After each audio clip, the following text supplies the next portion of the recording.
Okay, hello everyone. Let's start with the new chapter that is vectors.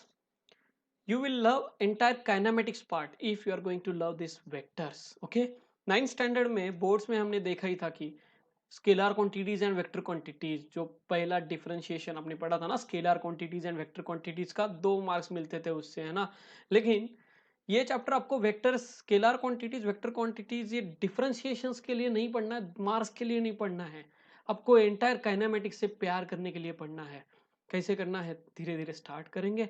तो vectors का कितना ज़्यादा importance है इस चैप्टर में आपको समझ में आएगा। And if you are going to watch entire series of the lecture. Okay, तो पहली चीज मुझे बताओ, वो यहाँ पे आपको क्या दिख रही है स्क्रीन पे? सर पेन दिख रही है, अच्छा बच्चे, very good answer. Sir I can see a boat here. इस बोट को ऑब्वियसली इस किनारे से इस किनारे पे जानी है, बैंक ऑफ द रिवर, इस किनारे से इस किनारे पे जाना है इसको, तो ये जाएगी क्या? सर जाएगी ना, क्यों नहीं जाएगी? ऐसे नहीं जाएगी बच्चा, ये बोट यहाँ से सीधा यहाँ नहीं रीच होगी, it will move somewhat here. यहाँ पे कुछ शिफ्ट होगा, लेटरल शिफ्ट। ये शिफ्ट क्यों होगा? क्यों होगा सर? रिवर भी तो ऐसे ऐसे सीधे फ्लो हो रही है, तो this river will push. Okay, river की कुछ वेलोसिटी है, उसके साथ साथ कुछ बोट की भी वेलोसिटी है। वेलोसिटी सुना सुना लग रहा है कहीं पे, तो वेक्टर क्वांटिटी बेटा, वेलोसिटी। वेक्टर क्वांटिटी है तो वेक्टर ही पढ़ेंगे ना, कुछ स्केलर क्वांटिटीज भी पढ़ेंगे। तो आपने समझा कि बोट जा रही थी ऐसे, रिवर जा रही थी ऐसे, दोनों के बीच में झगड़ा, ये निकली तीसरी वेलोसिटी, तो इसे हम बोलते हैं रिजल्टेंट। तो resultant at the end boat कहाँ गई? सर बोट को जाना था यहाँ पे, लेकिन यहाँ गई। ओके, तो ये हमें यहाँ पे वेक्टर का रोल समझ में आ रहा है कि ये वेक्टर के बिना आप तो कैलकुलेट नहीं कर पाएंगे। Next, you can check here, one big boat. अच्छा सर बिग बोट ये क्या नाम होता है? हाँ मैं तो बिग बोट ही बोलता हूँ, बड़ी बोट है, ये बीच में बंद हो गई, इस बोट बंद हो गई बेचारी, कुछ मेंटेनेंस वर्क निकला है, इसको छोटी बोट खींच रही है। This boat A is pulling it with the force F1. You can see the direction of the boat, and the bigger boat, that is another small boat, that is B, which is pulling this boat with the force F2. तो ये दोनों boat क्यों खींच रहे हैं, इसका main result क्या होने वाला है? तो ये रिजल्टेंट एफ आर यहाँ पे दिखेगा आपको, resultant force is in the forward direction. तो ये रिजल्टेंट फोर्स कैसे मिला? तो पहले हमने एक फिजिकल क्वांटिटी देखी, वेलोसिटी, और इस एग्जांपल में आपको समझ में आ रहा है फोर्स। ये दो फिजिकल क्वांटिटीज है, तो इस टाइप के फिजिकल क्वांटिटीज जिन्हें डायरेक्शन की जरूरत है वो वेक्टर क्वांटिटीज है। ऐसे मजेदार क्वेश्चंस हम देखेंगे इस वेक्टर चैप्टर में। वेक्टर चैप्टर में ऐसे क्वेश्चंस डील नहीं करेंगे, basically you will deal this kind of questions in the kinematics. आपको एक ही पता था कि एक यहाँ पे बॉक्स सा पड़ा है, इस बॉक्स को इधर फोर्स लगाया 2 न्यूटन का, बॉक्स नो कितना एक्सेलरेशन किया, स्ट्रेट लाइन के मोशंस हमने किए थे।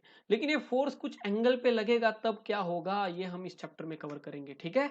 चलो, what is the target? Target आपने सुना ही रहेगा कि इस चैप्टर में हमें काइनेमेटिक्स के लिए पढ़ना है, तो target is kinematics, target is physics. तो हम ये नाम के लिए दिया है, वेक्टर का नीड क्या है, वेक्टर का क्या जरूरत है, आपको फील होना चाहिए क्या जरूरत है, रट्टा नहीं मारना है। Difference scalar and vector, 2 mark किसको चाहिए भाई? 2 मार्क के लिए स्केलर एंड वेक्टर क्वांटिटी का डिफरेंस पढ़ लो बोर्ड्स में। जिसको जे डबल करना है, ये डिफरेंस आपको बस समझना है, फील करना है। रिप्रेजेंट कैसे करते हैं वेक्टर से? सर पता है ना, ऐसे डायरेक्शन देते हैं, ये रिप्रेजेंटेशन नहीं, थोड़ा और डिटेल में जाएंगे कैसा रिप्रेजेंटेशन होता है। टाइप्स ऑफ वेक्टर, क्या वेक्टर के भी टाइप्स होते हैं?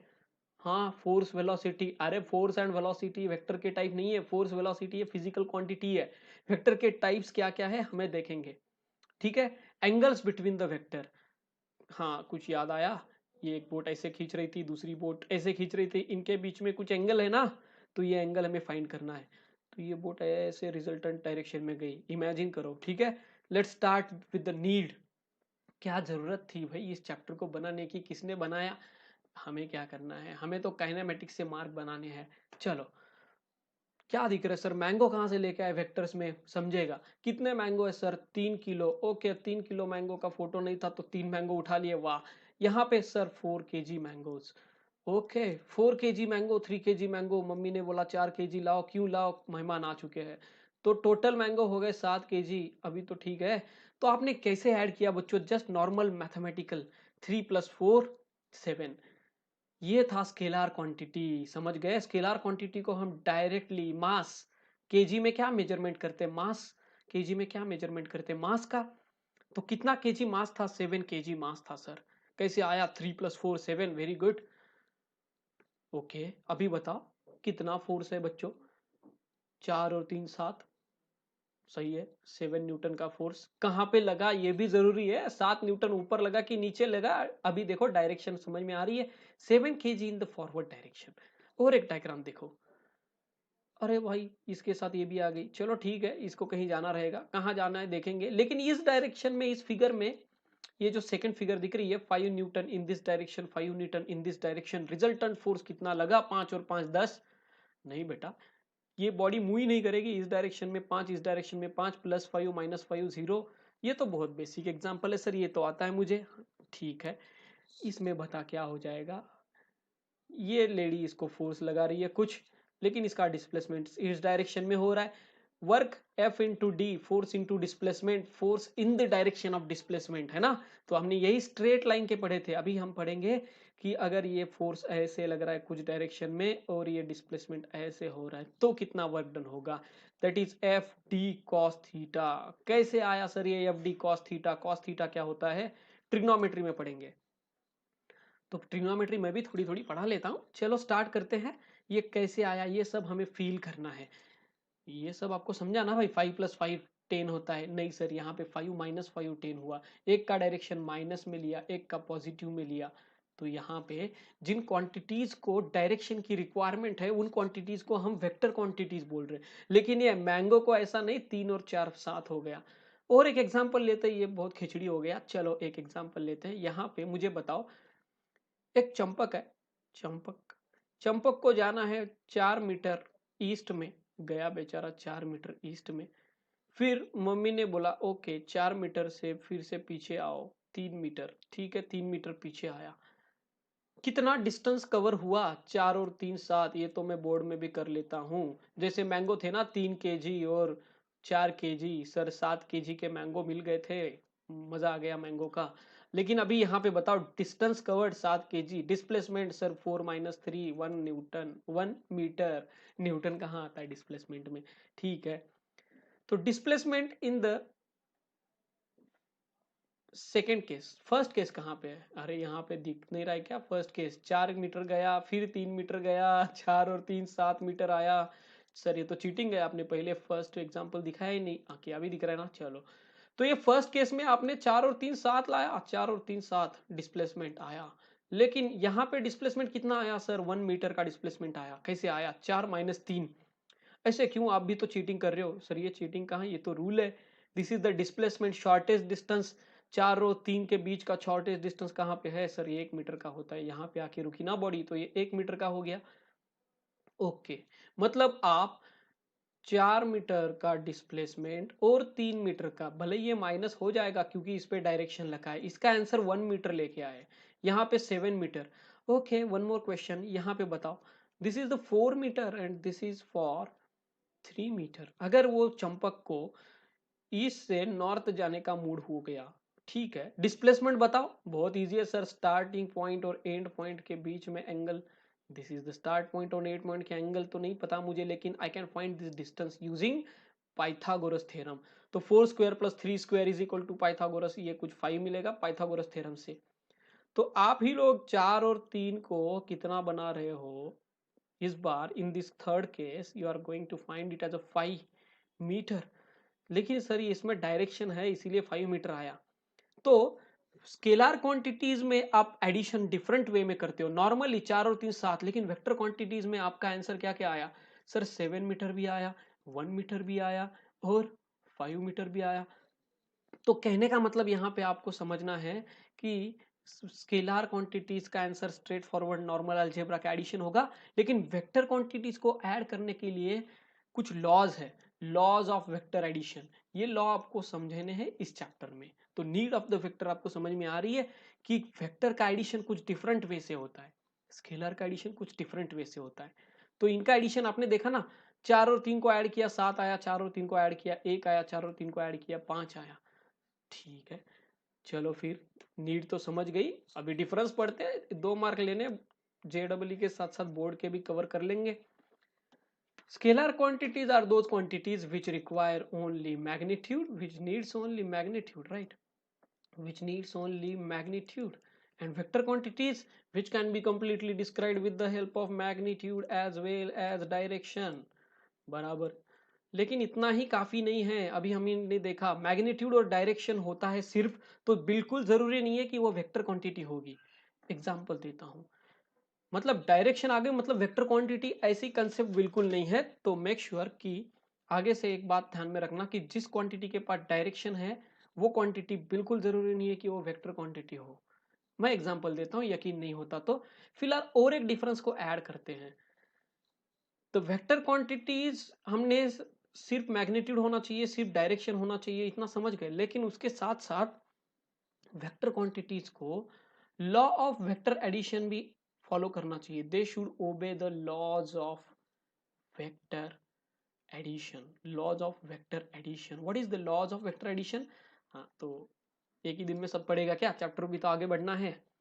ओके, तो आगे से एक डिफरेंस और जोड़ने देना कि वेक्टर क्वांटिटीज में they should obey the laws of vector quantity, laws of vector addition. Vector addition का लॉ अगर फॉलो हो रहा है तो ही वो वेक्टर क्वांटिटी है। मैग्नीट्यूड है, डायरेक्शन है, तो ये तो नाइन्थ में भी पढ़ा, नया क्या पढ़ा फिर? They should obey the law of vector addition, law of vector addition. Okay, दूसरा पॉइंट तो सर हम एग्जांपल देके भर देते हैं, ठीक है। स्पीड, स्पीडोमीटर, ये क्या है सर? Digital thermometer. तो टेम्परेचर, डॉक्टर के पास गया, सर मेरा बुखार कितना है? 101 बुखार है, दवाई दे दो। ठीक है, 101 क्या होता है? फ़ारेनहाइट में होता है, डिग्री सेल्सियस में नहीं होता, ठीक है। 101 फ़ारेनहाइट आपकी बुखार है तो आपको दवाई देके ठीक करेगा। लेकिन ये दवाई आपकी ईस्ट में है, वेस्ट में है, नॉर्थ में है, सर पे है, पैर पे है, डायरेक्शन का जरूरत नहीं है। तो ऐसी क्वांटिटी जिनको डायरेक्शन का जरूरत नहीं है, no need of direction, they can be completely described with the magnitude. Magnitude काफी है, completely described with the magnitude are called as scalar quantities. Vector quantities those who required magnitude, direction. और एक बात याद रखना, they should obey the law of vector addition. Sir आप कुछ बोले थे, डायरेक्शन का जरूरत नहीं है। All vector quantities have a direction, सही है। अगर फोर्स है, देखो वेक्टर क्वांटिटी है तो उसको डायरेक्शन है। फोर्स इधर लगा, ऊपर लगा, नीचे लगा, दाएं लगा, बाएं लगा, एंगल पे लगा, है ना? तो फोर्स लगा तो डायरेक्शन लगेगी। But all quantities that have direction need not to be a vector quantities। कैसे सर प्रूव करो, बताओ। करंट कहाँ से कहाँ फ्लो करता है सर? पॉजिटिव से निगेटिव, आप नहीं बताया था। एक करंट इधर से आ रहा है, एक करंट इधर से आ रहा है, इधर से 2 एम्पियर का करंट आ रहा है, इधर से 3 एम्पियर का करंट आ रहा है। डायरेक्शन है करंट की, दिखा ना मैंने। डायरेक्शन के बिना चलेगा क्या? ये करंट ऐसे आ रहा है कि ऐसे जा रहा है, डायरेक्शन तो लगेगी। तो both the current are moving in this direction towards this point. तो 2 + 3 5, but this is not a vector quantity. कुछ फर्क पड़ेगा क्या इनके बीच में? इतना एंगल है, अगर एंगल चेंज कर दूंगा ऐसे 90 डिग्री में, 2 एम्पियर का करंट इधर से आया, 3 एम्पियर का करंट यहाँ से आया और ये ऐसे गया, फिर भी 2 + 3 5 ही होगा ना। 5 एम्पियर का करंट इस डायरेक्शन में निकला। तो इन दोनों के बीच के एंगल का कोई जरूरत नहीं है, डायरेक्शन की कोई रिक्वायरमेंट नहीं है। लेकिन यहाँ पे तो डायरेक्शन है, करंट की तो डायरेक्शन होती है। तो यही मैं बता रहा हूँ, वेक्टर क्वांटिटीज के पास अगर डायरेक्शन होती है, ठीक है, लेकिन जिन क्वांटिटीज के पास डायरेक्शन होती है वो बिल्कुल जरूरी नहीं है कि वो वेक्टर क्वांटिटी है। समझ गए? तो इन एग्जांपल, करंट। तो ऐसी क्वांटिटी को हम बोलते हैं टेंसर क्वांटिटी। सर ये तो टेंशन दे दिया आपने। पढ़ेंगे बेटा, नाइन्थ में पढ़ेंगे धीरे धीरे आगे जाके टेंसर क्वांटिटीज क्या होती है। ठीक है, बस अभी के लिए हम इसको छोड़ देते हैं, tensor quantities. Representation of a vector, कैसे रिप्रेजेंट करेंगे वेक्टर को? दिखाया तो सर एक एरो मार्क करके। सिर्फ एरो, एरो से काम चलेगा? हाँ चलेगा, लेकिन ये एरो का क्या इंपॉर्टेंस है वो हम चेक करते हैं। बेटा ये एरो की जो लेंथ है ना, यहाँ से लेके यहाँ तक, वो उसकी मैग्नीट्यूड बताएगी, मैग्नीट्यूड ऑफ द वेक्टर। मेरे पास है ना डायग्राम, क्यों टेंशन लेते हो? ओके सर, आ गया यहाँ पे डायग्राम। ये जो लेंथ है यहाँ से लेके यहाँ तक पूरी, वो मैग्नीट्यूड दिखाएगी। जैसे कि मैं बोलता हूँ मेरे पास 5 न्यूटन का फोर्स है, तो आपको ड्रॉ करना है एक 5 सेंटीमीटर की लाइन, 5 सेंटीमीटर की लाइन।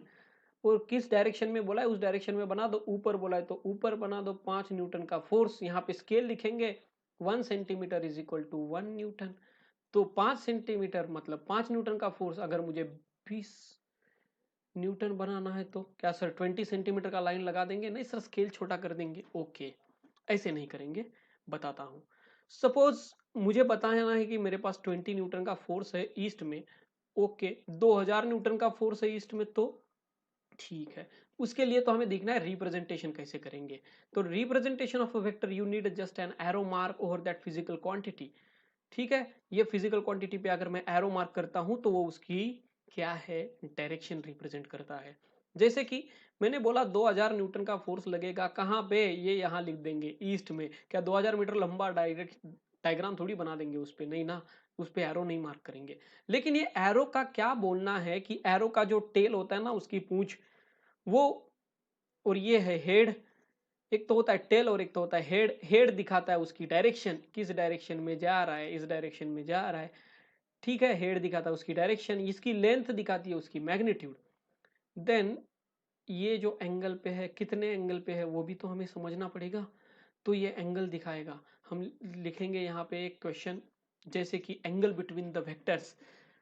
ओके, मुझे बताओ इन दो वेक्टर्स के बीच में अगर 120 डिग्री एंगल दिया है मैंने, if the angle between them is 120 degree, is it correct? Sir लग तो रहा है 220 120 डिग्री लग रहा है। ऐसे नहीं करते। तो एंगल कैसे फाइंड करते हैं वो हमें देखेंगे। जैसे कि एक वेक्टर यहां से जा रही है, तो हमें करना क्या है, जब भी दो वेक्टर्स के बीच में एंगल फाइंड करना है, we need to take the first vector and keep the tail of the second vector on the first vector. इस वेक्टर का टेल इस वेक्टर पे रख देंगे यहाँ पे। कैसे सर? इसको ऐसे पैरेलल शिफ्ट कर दो। देखो इस वेक्टर को मैं, ये ऐसा था ना, इस वेक्टर को ऐसे पैरेलल शिफ्ट कर दिया। दिस इज 120 डिग्री, तो ये कितना हो जाएगा अपने आप, this is what about 60 degree, क्योंकि पूरा एंगल 180 होता है। तो 120 एंगल इसके बीच में गलत है। ये जो फर्स्ट वेक्टर है F1, ये जो सेकंड वेक्टर है F2, इनके बीच में एंगल कितना मिला सर? 60 डिग्री। कैसे आया, ट्राई करते हैं। 60 डिग्री ऐसे आएगा कि ये है, अभी मुझे बताओ इन दोनों के बीच में एंगल कितना है सर? 60 डिग्री। यस, क्योंकि इस वेक्टर का टेल इस वेक्टर के टेल के साथ जुड़ा हुआ है। और एक एग्जांपल हम लेते हैं यहां पे, जैसे कि ओके, चेक दिस। इन दोनों के बीच में अगर एंगल मैं बोलता हूं 300 डिग्री, तो इन दो वेक्टर के बीच में एंगल कितना है? एंगल कितना है बताओ सर? एंगल होता है ये 300 डिग्री वाला नहीं सर, इन टेल और टेल के बीच में जो एक्यूट एंगल होता है ना, that is the angle, that is sir 60 degree इनके बीच में एंगल है। ओके, जैसे यहाँ पे एक फोर्स दिया है F1 और ये फोर्स दिया है F2, इनके बीच में मैंने एंगल आपको बोला था 120 डिग्री। बट आपका प्रोसीजर क्या है, एक वेक्टर ड्रॉ करो, उस वेक्टर पे इसे पैरेलली शिफ्ट करके इसका टेल यहाँ पे लगा दो, दिस टेल यहाँ पे लगा दो। ठीक है, तो ये हो गया आपका 60 degree. In this way you can represent, you can find the angle between the two vectors. Okay, जैसे और एक एग्जांपल लेते हैं। ये है आपका वेक्टर और ये दूसरा वेक्टर इस पे आ रहा है 120 डिग्री पे। लेकिन ये 120 degree 120 degree is not the angle between these two vectors. तो करना क्या है, ये जो एक वेक्टर है ना ऐसे खड़ी पड़ी है, उसको आपको उठा के नीचे लाना है, ट्रैक करना है ऐसे, और इस फर्स्ट वेक्टर की और सेकंड वेक्टर की टेल एक दूसरे को जोड़ना है। तो कितना हो गया देखो, अभी इनके बीच में एंगल 60 डिग्री। तो आपको एक ही याद रखना है, टेल से टेल मिलाओ, ताल से ताल नहीं, टेल से टेल मिलाओ। तो ये टेल है, ये टेल है, टेल को हम कैसे मिलाएंगे? पैरेलली लेके आके, जैसे एक वेक्टर ऐसा है, एक वेक्टर ऐसा है, तो इस वेक्टर को जो एंगल यहाँ पे दिया है ना, इसको आराम से उठाएंगे और यहाँ पे लेके जाएंगे और एंगल बता देंगे। ठीक है, फाइन। टाइप्स ऑफ वेक्टर, चलो मजा आएगा टाइप्स ऑफ वेक्टर में। देखो there are around 5 to 6 types, लेकिन हर एक टाइप में हम सब टाइप नहीं देखेंगे। First type unit vector. Unit मतलब जब भी वर्ड यूनिट आता है तो एक वन होता है, यूनिट मतलब सिंगल, है ना। यूनिट वेक्टर, जीरो वेक्टर, ये नोट डाउन कर लो। इक्वल वेक्टर्स, ओके, वर्डिंग से ही समझ में आएगा इक्वल क्या होते हैं। पहले तो आप एक बात दिमाग में लो, वेक्टर मतलब ऐसे, वेक्टर मतलब ऐसे एरो, ये होता है टेल, ये होता है हेड। टेल एक होगा, एक हेड होगा, एक टेल होगा, एक हेड होगा, राइट। टेल होगा, हेड होगा, कुछ एंगल भी होगा, वो हम देखेंगे। Parallel vectors, anti parallel, okay मजा आएगा। Parallel vector, anti parallel vector, then collinear, coplanar. One by one start करते हैं। यूनिट वेक्टर क्या है भाई? यूनिट वेक्टर का कमाल, vector whose magnitude is 1 unit, vector whose magnitude is 1। Magnitude क्या होता है सर? जैसे मैंने बोला ना 5 न्यूटन का फोर्स लगा, कितना न्यूटन का? 5 Newton. This 5 is the magnitude, 5 is the magnitude. और डायरेक्शन आप बताएंगे ना सर ऐसा एरो मार्क करके, तो ये 5 न्यूटन का फोर्स लगा, कहाँ पे लगा? ईस्ट में लगा कि वेस्ट में लगा, ऊपर लगा कि नीचे लगा, यू विल टेल दिस। ठीक है, तो ये यूनिट वेक्टर क्या चीज है? यूनिट वेक्टर आपको समझने के लिए, जैसे कि ये फोर्स है 20 न्यूटन का, किस डायरेक्शन में लग रहा है सर? ईस्ट डायरेक्शन में। तो हमें ईस्ट डायरेक्शन में एक बस डायरेक्शन बतानी है कि भाई मुझे जाना है दिल्ली से मुंबई जाना है, बस आपको बस डायरेक्शन बताना है। तो डायरेक्शन दिल्ली से मुंबई का पूरा डिस्टेंस थोड़ी लेके जाएंगे, ओ सॉरी मैं मुंह हो गया, दिल्ली से मुंबई का पूरा डिस्टेंस थोड़ी ड्रॉ करेंगे। हम सिर्फ एक यूनिट वेक्टर बना देंगे, एक यूनिट वाला, जिसकी डायरेक्शन दिल्ली से मुंबई डायरेक्ट करेगी। मतलब unit vector just show you the direction in which direction you need to move. तो एक्स डायरेक्शन में मूव करना है तो उसे हम आई बोलते हैं, वाई में तो जे बोलते हैं, जेड में तो के वेक्टर बोलते हैं। तो आई वेक्टर, जे वेक्टर, के वेक्टर, ओके। ये तो यूनिट वेक्टर है, मतलब जिसका मैग्नीट्यूड 1 होता है। How to find the magnitude? Magnitude कैसे फाइंड करते हैं, कैसे शो करते हैं? मैग्नीट्यूड बताते हैं ऐसे मॉड में। वेक्टर हम दिखाते हैं, कोई भी एक वेक्टर क्वांटिटी है जो ऐसे एरो मार्क करके, और मैग्नीट्यूड हम दिखाते हैं ऐसे मॉड में। ठीक है, जीरो वेक्टर जिसका मैग्नीट्यूड 0 है, मतलब 0 न्यूटन का फोर्स अगर लग रहा है तो वो जीरो वेक्टर है। जीरो वेक्टर है तो नो स्पेसिफिक डायरेक्शन। अगर मैं बोलता हूं मेरे पास जीरो वेक्टर है तो उसकी डायरेक्शन आर्बिट्ररी है, any direction, it can move in any direction. Equal vectors, equal vector के पहले मैं फिर से एक बार आपको यूनिट वेक्टर बताना चाहता हूं। देखो बच्चों, आपको एक वेक्टर ड्रॉ करना है कि फोर्स मुझे 50 न्यूटन का बताना है। 50 न्यूटन का फोर्स कौन सी डायरेक्शन में लग रही है सर? साउथ डायरेक्शन में लग रही है। तो आपको क्या करना है, बस 50 न्यूटन का यूनिट वेक्टर बनाना है ना, तो आप उसको एफ कैप बता दो। क्या बता दो? F cap. This is the F cap notation. अगर एफ के ऊपर ऐसा कैप आता है ना, एफ के ऊपर ऐसा कैप, तो वो आपको बताएगा कि उसकी डायरेक्शन क्या है। It is a unit vector, okay. जैसे कि सर 50 न्यूटन कौन सी डायरेक्शन में? साउथ में। अपॉन 50 कर देंगे, उसका मैग्नीट्यूड 50 न्यूटन, तो आपको सिर्फ डायरेक्शन मिलेगा 50/50 1 यूनिट इन द साउथ। मतलब यूनिट वेक्टर का काम सिर्फ डायरेक्शन बताना है, 1 न्यूटन का काम है सिर्फ डायरेक्शन। तो आपका जो यूनिट वेक्टर मिलेगा ना एफ कैप, इसका फॉर्मूला बहुत इंपॉर्टेंट है। F vector F upon magnitude of F. ये मैग्नीट्यूड कैसे फाइंड करेंगे? मैग्नीट्यूड इसको मॉड में लिखा है, ये दो पैरेलल लाइन के बीच में हम जो लिखते हैं उसे मॉड बोलते हैं। ये फॉर्मूला कैसे आया सर, बताएंगे। ठीक है, वेक्टर चैप्टर जैसे ऐसे आगे बढ़ेगा ना, graphical method and analytical method, उसमें हम ये मैग्नीट्यूड कैसे आया वहां पे भी चेक करेंगे। ठीक है, तो इस स्लाइड को मिटाना होगा। Equal vectors, so what are the equal? Sir word से ही समझ में आ रहा है, दो वेक्टर्स इक्वल होते हैं तो मैग्नीट्यूड, जैसे एक 5 न्यूटन का फोर्स लग रहा है और एक 5 न्यूटन का फोर्स लग रहा है, एक इस डायरेक्शन में लग रहा है, एक इस डायरेक्शन में, तो ये इक्वल वेक्टर्स नहीं हुए, उनकी सिर्फ मैग्नीट्यूड इक्वल है, इनकी डायरेक्शन डिफरेंट है, एक ऊपर लग रहा है एक नीचे लग रहा है। तो इक्वल वेक्टर्स होने के लिए उनका मैग्नीट्यूड भी इक्वल होना चाहिए, साथ में उनका डायरेक्शन भी सेम होना चाहिए। सर ठीक है, ओके। एक 5 न्यूटन का फोर्स लगा इधर और सेम डायरेक्शन में ऊपर की ओर 5 मीटर पर सेकंड स्क्वायर का एक्सेलरेशन मैं दिखा रहा हूं, तो ये दो इक्वल हो गए क्या? नहीं सर, ये तो फोर्स है, ये क्या है? एक्सेलरेशन। तो उनका यूनिट भी सेम होना चाहिए। इक्वल वेक्टर होने के लिए वो उनका यूनिट सेम होना चाहिए, उनकी मैग्नीट्यूड सेम होनी चाहिए, उनकी डायरेक्शन सेम होनी चाहिए। जैसे कि एक 5 न्यूटन का फोर्स ऐसे लग रहा है, सेम टू सेम फोर्स ही लगेगा सेम डायरेक्शन में, 5 न्यूटन नीचे से 30 डिग्री 30 डिग्री दोनों, तो they are the equal vector. Definition चाहिए तो लिख लो यहाँ पे, यूनिट वेक्टर का डेफिनेशन आपको मिलेगा, same magnitude and same direction, two vectors are of equal magnitude and equal in direction, then they are equal vectors, right. Parallel and anti parallel vector क्या होता है? पैरेलल, एक वेक्टर ऐसे जा रहा है, उसको पैरेलल वेक्टर निकालना है। भाई मैथमेटिक्स में पढ़ते हो ना पैरेलल, तो इनके बीच में एंगल कितना है कोई बताएगा? ये वेक्टर और ये वेक्टर के बीच में एंगल होता है 0 डिग्री। तो हर एक इक्वल वेक्टर पैरेलल होता है क्या? देखो ये दोनों वेक्टर पैरेलल्स है लेकिन ये दोनों इक्वल नहीं है।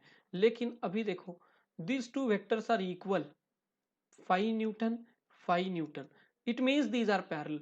मतलब इक्वल वेक्टर हमेशा पैरेलल होते हैं लेकिन पैरेलल वेक्टर हमेशा इक्वल नहीं होंगे। देखो ना भाई, ये दोनों पैरेलल है लेकिन इक्वल कहाँ पे है? तो पैरेलल वेक्टर मतलब दोनों का डायरेक्शन सेम होना चाहिए, एक ही लाइन में होनी चाहिए। जैसे ऐसे भी ये भी हम कोलिनियर होंगे वो तो ठीक है। एंटी पैरेलल वेक्टर मतलब एक वेक्टर ऐसा जा रहा है एक वेक्टर ऐसे जा रहा है, एक वेक्टर इस डायरेक्शन में एक वेक्टर उसकी अपोजिट डायरेक्शन में, तो these two vectors are anti parallel. Okay, तो vectors are said to be parallel if they have same direction. Magnitude का कोई लेना देना नहीं है, ये ऐसे जा रहा है ये भी ऐसे, डायरेक्शन सेम है तो ये पैरेलल है। लेकिन if they are moving in the opposite direction then they are known as anti parallel vectors. इसी को इरेज करना है, ओके कर लो, लिख लो। Vectors are said to be anti-parallel when they are moving in opposite direction. Vectors are said to be parallel when they are in the same direction. ये है parallel vector, ये है एंटी पैरेलल। ठीक है, इनके बीच में एंगल है 180 degree, इनके बीच में एंगल है 0 degree. Okay, negative vector, sir एक 5 न्यूटन का फोर्स लगा दो ईस्ट में, मैं लगाता हूं 5 न्यूटन का फोर्स वेस्ट में, तो ये दोनों वेक्टर इक्वल है लेकिन जो आपका F1 फोर्स लगा था और F2 फोर्स लगा था, these are equal in magnitude but opposite in direction. तो निगेटिव ऑफ अ वेक्टर मतलब उनकी मैग्नीट्यूड सेम होगी, डायरेक्शन डिफरेंट होगी। बट क्या डिफरेंट होगी? डायरेक्शन, इसीलिए निगेटिव ऑफ वेक्टर। जैसे मैं बोलता हूं 50 न्यूटन साउथ में फोर्स लगा, तो आप बोलो 50 न्यूटन नॉर्थ में फोर्स लगा। ओके, नॉर्थ ऊपर होता है, ठीक है, नॉर्थ में डायरेक्शन उल्टा कर दो बस, बाकी कुछ नहीं, ठीक है। Next, concurrent and coplanar vector. Concurrent vector and coplanar. Concurrent vector मतलब एक ही पॉइंट से निकलने चाहिए, कॉन्करेंसी सिखा है ना, इस पॉइंट से अगर कुछ वेक्टर्स निकल रहे, एक इधर जा रहा है एक इधर जा रहा है एक इधर जा रहा है, इनके बीच का एंगल कैसे निकालना है समझ गए ना आप? ठीक है, तो ये first force F1 is acting, F2 is acting, F3 is acting, resultant किधर लगेगा? ऊपर कहीं लगेगा, ठीक है, वो हम फाइंड करना सीखेंगे। लेकिन ये कॉन्करेंट वेक्टर के लिए हमें एक बात समझो, this should occur from a same point, और उनका लाइन ऑफ एक्शन सेम होना चाहिए। जैसे एक फोर्स इस डायरेक्शन में लग रहा है F1, एक फोर्स ऐसे लग रहा है F2, और एक फोर्स ऐसे लग रहा है F3। लेकिन अगर आप इसको एक्सटेंड करके देखोगे ना बच्चों, तो ये ऐसा लगेगा सेम ही जगह से आ रहे हैं, है ना। इसको मैं पैरेलल ऐसा लेके जाता हूँ और इसको भी मैं ऐसे ट्रैक करता हूँ ऊपर, तो इनका लाइन ऑफ एक्शन मतलब उनको मैं एक्सटेंड करता हूं तो एक ही पॉइंट से आ रहा है, तो this kind of vector are called as concurrent vector. And what about coplanar vector? Coplanar,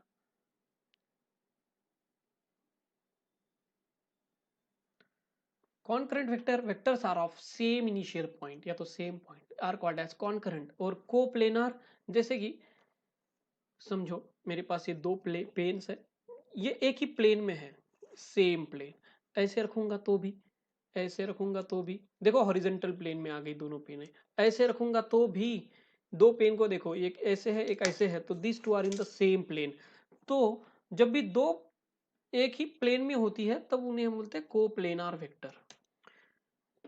जैसे कि एक वेक्टर ऐसे है और एक वेक्टर ऐसे है, एक वेक्टर यहाँ पे है एक वेक्टर यहाँ पे है, ये दोनों वेक्टर्स एक ही प्लेन में है, आपकी स्क्रीन में ही है, इसीलिए हम इनको बोलते हैं कोप्लेनार वेक्टर। ऑर्थोगोनल वेक्टर, ठीक है, ऑर्थोगोनल, ऑर्थो मतलब जहां पे भी सुनोगे ना 90 डिग्री, अगर दोनों वेक्टर के बीच में एंगल 90 डिग्री हो जाएगा तो उन्हें बोलते हैं ऑर्थोगोनल वेक्टर। जैसे कि ये है, ये ऐसे जा रही है, ये ऐसे जा रही है, लेकिन इसको एक्सटेंड करो ना, इसका टेल इसकी टेल पे लगा दो, तो इसको मैं उठाया और इधर लेके आया, फिर भी 90 डिग्री एंगल है ना, तो ये दोनों वेक्टर ऑर्थोगोनल वेक्टर है। ऑर्थोगोनल मतलब दो वेक्टर के बीच में एंगल 90 डिग्री होना चाहिए। ओके, ऑर्थोगोनल इजी था। Methods of vector addition, graphical method and analytical method. Graphical method and analytical, vector add किए थे ना, याद होगा आपको कि डिस्प्लेसमेंट एक बार मेरा 3 और 7 करके एक 3 मीटर का था एक 7 मीटर का था, नो सर, आप भूल गए 4 मीटर का 7 मीटर डिस्प्लेसमेंट आया था जब दोनों सेम लाइन में थे, कोलिनियर थे। कोलिनियर मतलब एक ही लाइन में, ये सब कोलिनियर वेक्टर से, राइट। तो ये 3 मीटर और ये 7 मीटर, 4 मीटर, 7 मीटर हो गया। लेकिन जब आपने देखा कि ये अपोजिट डायरेक्शन में आए ये वेक्टर्स, तो इनका एडिशन कैसा हो गया, 1 मीटर का, है ना। तो इसकी डायरेक्शन अभी आपको लिखनी होगी ये कैसे आया, ठीक है। फिर जब ये 90 डिग्री में आए तो इनका आंसर आया 5 मीटर। तो आप समझो कि ये एडिशन कैसे आया, 7 कभी आता है, कभी 1 आता है, कभी 5 आता है। तो वेक्टर का एडिशन कैसे किया, ये तो ग्राफिकल मेथड से याद आया ना। ये फोर्स ऐसा आया, ये 4 मीटर का डिस्प्लेसमेंट और ये 3 मीटर का displacement, this is a 3 meter displacement, this is a 4 meter displacement, then this is a 5 meter displacement. कैसे आया सर, पाइथागोरस थ्योरम से ट्रायंगल बना के। लेकिन एनालिटिकल मेथड मतलब फॉर्मूला लगा के भी हम इसको सॉल्व कर सकते हैं। Graphical method, what is the graphical method here, can you tell me graphical method. अभी तो बताया सर, ये ऐसे आया और ऐसे गया और इसे ड्रॉ किया, ये आया 5 मीटर का, है ना। ये 4 मीटर का था, ये 3 मीटर का, तो ये 5 मीटर आया। This is analytic graphical method. Graphical method में हम 3 लॉज पढ़ेंगे, we will be discussing in the next lecture. Triangle law of vector addition, parallelogram law of vector addition and polygon law of vector addition, ये हम पढ़ेंगे next lecture में। आज के lecture की पॉइंट्स क्या है, एक नया पॉइंट आपको सीखने मिलेगा। जैसे कि बच्चों यहाँ पे एक मैं ड्रॉ करता हूं, क्या, वेक्टर एफ। इस वेक्टर को मैं ऐसे गोल घुमाता हूं, मजा आएगा। गोल घुमा लिया, कितना डिग्री से गोल घुमाया सर, 360 डिग्री से गोल घुमाया। क्या बोल रहे हो सर, रोटेट किया उसको मैंने 360 डिग्री से, तो जाके ये घूम घूम के उसकी जगह पे ही आया। तो कोई भी वेक्टर को अगर आप 360 डिग्री से रोटेट करते हो तो वो उसी जगह पे आता है। नई बात क्या सीखी सर, 360 डिग्री मतलब 2 पाई रेडियन। 2 पाई रेडियन, ये रेडियन क्या होता है, यूनिट्स एंड मेजरमेंट नहीं सीखे, radiance is the standard unit, SI unit of the angle. तो पाई रेडियन मतलब 180 डिग्री, पाई रेडियन मतलब होता है 180 डिग्री, राइट। तो ये आपने सीखा कि कोई वेक्टर को मैं अगर 2 पाई मतलब 2 इंटू 180, 2 पाई लिखता हूं तो 2 इंटू 180, 360 डिग्री से घुमाता हूं, तो it will be coming on the same point, right. मिटा देते हैं इसको एक बार, ये मिटा दिया। दूसरा पॉइंट हम ध्यान देंगे कि a vector can be shifted parallelly to itself. जैसे कि सर, ओके, ये ऐसे एक है एक्स एक्सिस, यहाँ पे है वाई एक्सिस। अभी ये वेक्टर यहाँ पे है लेकिन कुछ काम का नहीं है, आपने ये वेक्टर इस फोर्थ क्वाड्रेंट में चला गया, तो इस वेक्टर को एकदम आराम से इज्जत से उठा के इसका टेल यहाँ पे पैरेलली शिफ्ट करेंगे ऐसे, ठीक है। तो आप इसको यहाँ पे ड्रॉ कर सकते हो सेम लेंथ में। तो you can shift a vector parallelly, okay. जैसे इस वेक्टर को आपको यहाँ पे शिफ्ट करना, यू कैन शिफ्ट पैरेलली, अभी भी शिफ्ट हुआ देखो, you can shift the vector parallelly. So you can shift any vector parallel to itself, okay, good. Two equal vectors are always parallel, जैसे इक्वल होने की कंडीशन उनकी magnitude same होनी चाहिए और उनकी डायरेक्शन भी सेम होनी चाहिए। यस, दीज आर इक्वल, लेकिन उनके यूनिट भी सेम होने चाहिए। ये ऊपर जा रहा है, ये भी ऊपर जा रहा है सेम डायरेक्शन में, 4 न्यूटन का फोर्स, न्यूटन के एग्जांपल आते हैं, ठीक है, इजी है आपको समझने के लिए भी, इसीलिए।